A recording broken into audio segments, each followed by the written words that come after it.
one of the things I love about both the Enlisted Men's Club and this book is it is the language. It's not what happens. It's how Gary tells you what happens. The language is just, I shared with Mark earlier this week that the language is very simple, but it's elegant in its simplicity. It is so simple that you're just strung along by it. So you don't feel like you're reading a 534-page book. It's really quite remarkable. He's a wonderful, wonderful writer. Not a lot exciting happens in the book. Mark just read about, there's a mortar attack. There's a very tragic suicide. A small child is killed by the person who ends up killing himself. But this is mostly just about being there and getting through it. And there's a huge transition in the book. The first 6 months that Palmer is in Vietnam, he does what he does, trying to dodge shit jobs and stay drunk. He sneaks out. He becomes the traffic officer in the provost marshal's office, and he sneaks out periodically through the day, goes to his bunk and gets a beer, sneaks off to the EM club, sneaks off here, and he just stays sort of pleasantly high most of the time. And then at exactly the 6th month anniversary, when he's got as many days behind him as he's got in front of him, there's a suicide. A soldier who had struck, who was a heroin addict, had struck with his Jeep a Vietnamese child, caused a riot. Base was on lockdown, and this man's name was Detty, and he ends up blowing his brains out, or actually taking his head off, as it's described. This sort of marks a turning point for Private Palmer. He actually stops drinking, and he's still trying to dodge shit jobs. He just doesn't get drunk anymore.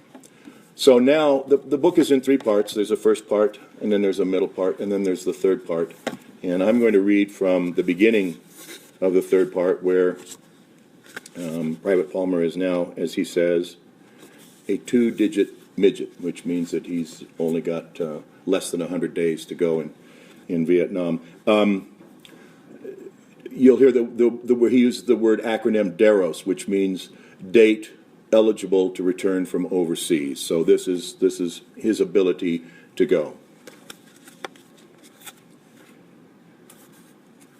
Except if I don't get my pages turned right, then I stumble before I get there.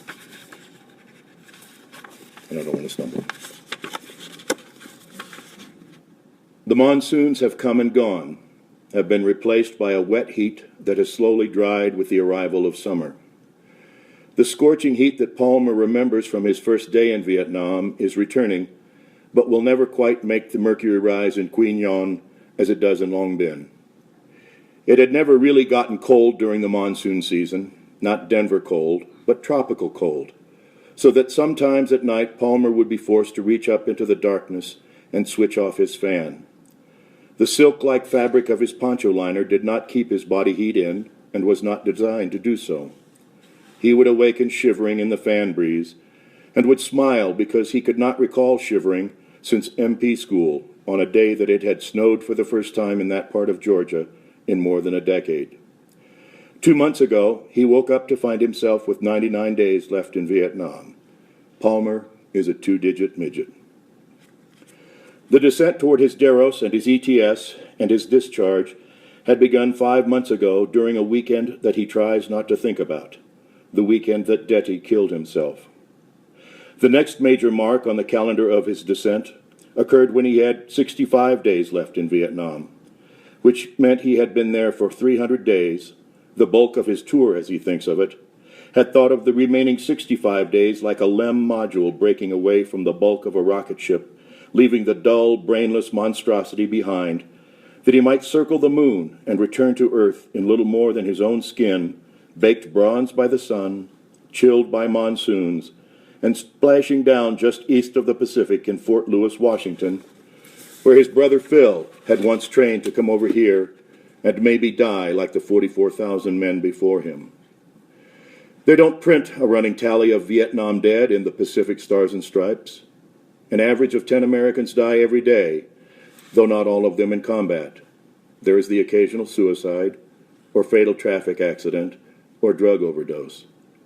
Palmer has to glean these stats from other sources: Rolling Stone, Grunt, Time, Newsweek, information that the Army, the Pentagon, the government doesn't want to burden their GIs with. 60,000 Americans died in auto accidents last year in the U.S., according to an article in Newsweek. Ever since he became the traffic man at the PMO, Palmer has acquired a passive interest in auto accidents and traffic statistics. Traffic jams are intriguing. Their causes, their inexplicable cures. 1 minute you're stopped on QL1 behind 100 Jeeps and trucks, and the next minute the road is clear and everybody is breaking the 25-mile-per-hour speed limit. Speeding is the #1 cause of traffic accidents, according to the running tally he keeps in the official traffic section book of records. Improper passing and following too close are next in line. An average of 164 Americans die every day in auto accidents back home. Statistically speaking, his fear of dying in Vietnam is ludicrous. But he still can't quite get it out of his mind, the sensation that something lethal might thump the back of his head at any moment. Last December, a 707 carrying troops to Vietnam crashed on takeoff in Anchorage, Alaska, killing 400 men. Newbies, cherry boys, probably a few lifers going back for their second or third tour.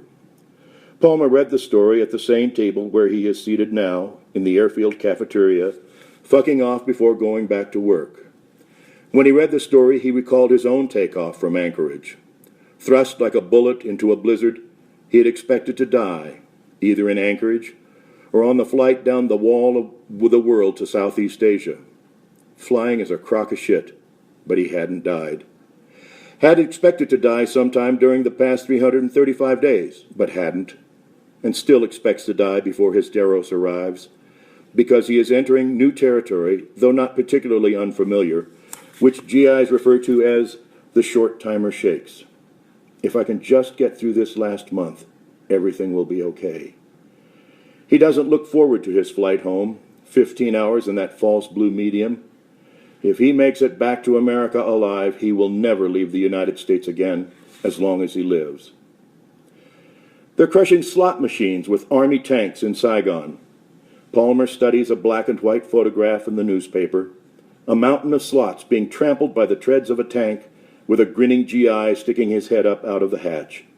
Someone has decided that playing slot machines is an inappropriate form of recreation for American soldiers. Probably a general's wife. Maybe a group of chaplains.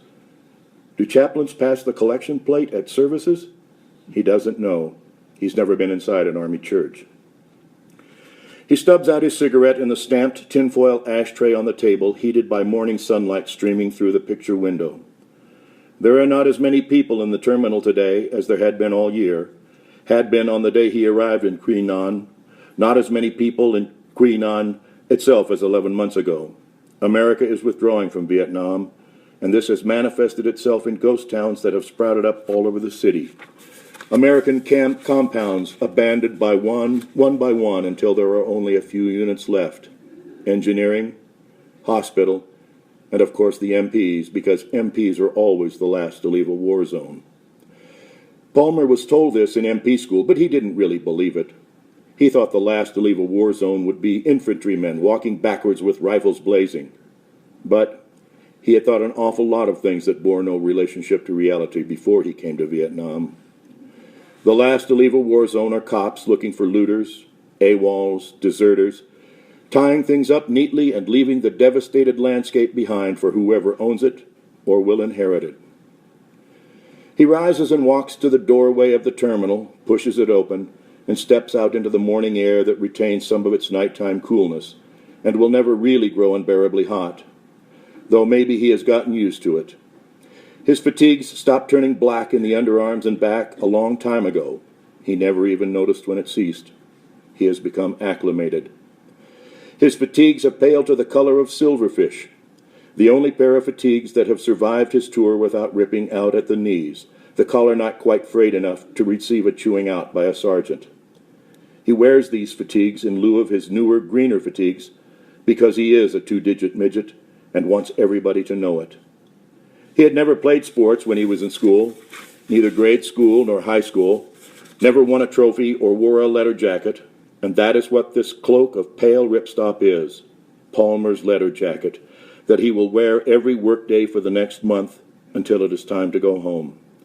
Wear it among the newbies and the cherry boys, whom he passes outside the terminal wandering around in the same days that had a hold on him when he was a cherry, when he looked at every face in the crowd as if searching for the face of death, for death to do it now, to get it over with as soon as possible. But he no longer wants to get it over with or get his wound. He wants to go home.